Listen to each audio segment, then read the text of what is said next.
حضرت مجاہد رحمہ اللہ فرماتے ہیں قیامت میں 3 قسم کے لوگوں کو پیش کیا جائے گا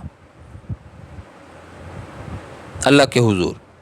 پہلا امیر آدمی، امراء، اور دوسرے جو تکالیف میں امراض میں مبتلا تھے، بیماروں کو، اور تیسرا غلاموں کو پیش کیا جائے گا۔ امیر، مریض اور غلام، یہ پیش کیا جائے گا۔ اللہ رب العزت فرمائیں گے امیر صاحب، اللہ رب العزت نے، میں نے تجھے بہت کچھ عطا کیا ہے، میری عبادت میں غفلت کیوں کی، کوتاہی کیوں کی، میری عبادت کیوں نہیں کرتا تھا، مجھے سجدہ ریز کیوں نہیں ہوتا تھا، میری کیوں نہیں مانتا تھا، کیا وجہ تھی، کیا رکاوٹ تھی؟ وہ کہے گا اللہ کریم مالدار تھا، دھن دولت میں اتنی مصروف ہو گیا کہ تیری عبادت کا مجھے وقت ہی نہیں ملا۔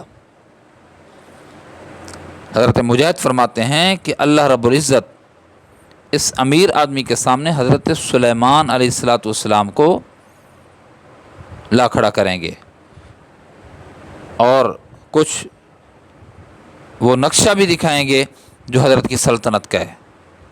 یہ آدمی دیکھے گا، امیر آدمی، اللہ فرمائیں گے یہ بتا کہ تو مالدار زیادہ ہے یا یہ حضرت سلیمان میرا پیغمبر یہ مالدار زیادہ ہے؟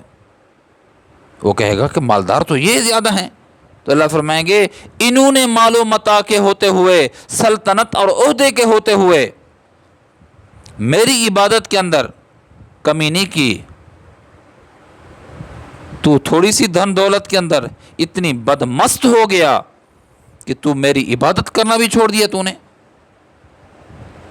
اللہ اکبر۔ دوسرا آدمی مریض، ہاں بھئی تو کیوں عبادت نہیں کرتا تھا؟ وہ کہ اللہ بیمار تھا، جسم درد کرتا تھا، یہ بیماریاں شمار کرے گا۔ حضرت ایوب علیہ السلام کو سامنے لایا جائے گا بیماری کی حالت میں، تو بیمار زیادہ تھا یا یہ میرا نبی بیمار زیادہ؟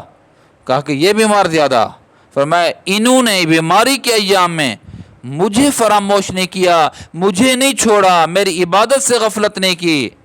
اے ظالم بندہ، تو تھوڑی سی بیماری کے اندر مجھ رب کو چھوڑ دیا، بھلا دیا۔ تیسرا غلام، اور تو کہ اللہ میں تو قید میں تھا، میں تو پابند تھا، میں تو دوسرے کے ماتحت تھا۔ حضرت یوسف صدیق کو پیش کیا جائے گا، ہاں، کہ یہ غلامی کی زندگی گزاری ہے انہوں نے، تو زیادہ پابند سلاسل رہا یا یہ؟ کہ یہ انہوں نے رب کی اطاعت و فرما برداری سے سرم و انحراف نہیں کیا۔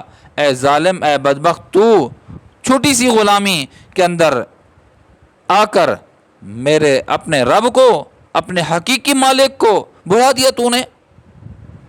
کیا جواب ہوگا؟ کوئی جواب نہیں ہوگا۔ میرے عزیزو، توبہ کا وقت ہے، توبہ کر لے بندہ، ایسا نہ ہو کہ کل قیامت کے دن شرمساری اٹھانی پڑے، ندامت اٹھانی پڑے، اور کہیں ایسا نہ ہو کہ ان 3 اشخاص میں ہم بھی نہ آ جائیں کہ امراء اور جو امراض میں مبتلا ہیں یا غلام ہیں، کہ ہمارے پاس رب کے سامنے کوئی عذر پیش نہیں ہوگا۔ آج جس حالت میں ہیں، امیری میں ہیں، غریبی کے اندر ہیں، رب کو راضی کریں۔ بیماری کے اندر ہیں یا صحت مندی کے زمانے سے گزر رہے ہیں، اللہ کا شکر ادا کریں، اللہ کو سجدہ ریز ہوں اللہ کے سامنے۔